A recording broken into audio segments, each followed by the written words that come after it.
Hi hello welcome back to my channel. వాళ్ళ red rice పుట్టు recipe అండి. పిట్టు అని కూడా అంటారు. ఇలా ఎర్ర బియ్యంతో చేస్తే చాలా బాగుంటుంది. ప్రాసెస్ ఫస్ట్ టైం లెంతీగా అనిపించిన నెక్స్ట్ టైం నుంచి చాలా ఈజీగా చేసుకోవచ్చండి. రెడ్ రైస్ని బాగా వాష్ చేసి 3 to 4 hours నానబెట్టుకోవాలి. ఇలా నానిన బియ్యాన్ని సన్ డ్రై చేయకుండా మనం ఫ్యాన్ కిందే ఆరబెట్టుకోవాలి, డ్రై చేసుకోవాలి. అరిసెలకు డ్రై చేసుకున్నట్టు కాస్త తడిగా ఉండగానే మనం మిక్సీ జార్లో ఇలా బరకగా గ్రైండ్ చేసుకోవాలి. స్టీమ్ కుక్ చేయడం కోసం కాటన్ క్లాత్ని తడి చేసుకొని ఇడ్లీ కుక్కర్కైనా లేదా ఏదైనా ఒక పెద్ద వెసల్కి టై చేసుకొని పిండిని అందులో పెట్టుకొని క్లాత్తో క్లోజ్ చేసి లిడ్ పెట్టుకొని 10 minutes కుక్ చేసుకోవాలి. ఇలా కుక్ అయిన పిండిని ఒక వెజల్లోకి ట్రాన్స్ఫర్ చేసుకొని అది బాగా చల్లారిన తర్వాత లంప్స్ లేకుండా బాగా పౌడర్ చేసుకోవాలి. ఈ రెసిపీ ఖచ్చితంగా ట్రై చేయండి, చాలా బాగుంటుంది. 1.5 glass వాటర్లో 1/2 teaspoon సాల్ట్, అందులోనే ఒక చిటికెడు ఇడ్లీ సోడా వేసుకుని బాగా మిక్స్ చేసుకోవాలి. ఇలా ఇడ్లీ సోడా వేయడం వల్ల మనకైతే పిట్టు చాలా సాఫ్ట్గా వస్తుంది. వద్దు అనుకుంటే మనము స్కిప్ చేయొచ్చు.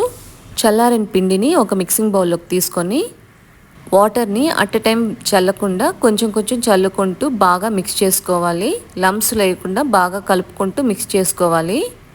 పిండి బాగా వాటర్ అంతా అబ్జర్వ్ చేసుకునే వరకు ఇలా మధ్య మధ్యలో చల్లుకుంటూ బాగా మిక్స్ చేసుకోవాలి. నా ఛానల్ ఫస్ట్ టైం చూస్తుంటే ఛానల్ని సబ్స్క్రైబ్ చేయండి. బెల్ ఐకాన్ క్లిక్ చేస్తే నా వీడియో నోటిఫికేషన్స్ మీకు వచ్చేస్తాయి.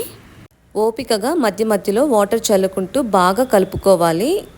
గట్టిగా నలుపుతూ కలుపుకున్న ఈ పిండిని వెంటనే మనం స్టీమ్ చేసుకోవాలండి.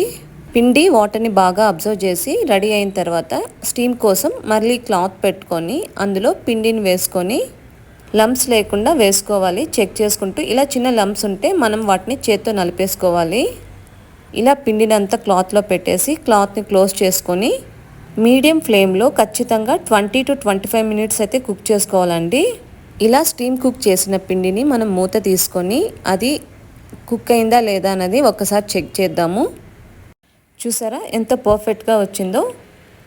ఇలా స్టీమ్ కుక్ చేసుకుంటే మన పిట్టు ఆల్మోస్ట్ డన్ అండి.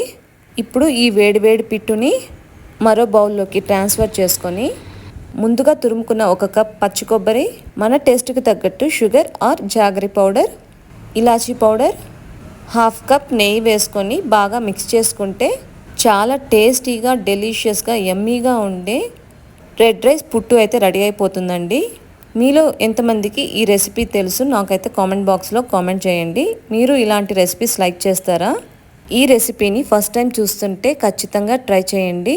అండ్ ఎలా వచ్చిందో కూడా నాకు కామెంట్ బాక్స్లో అయితే కామెంట్ చేయండి.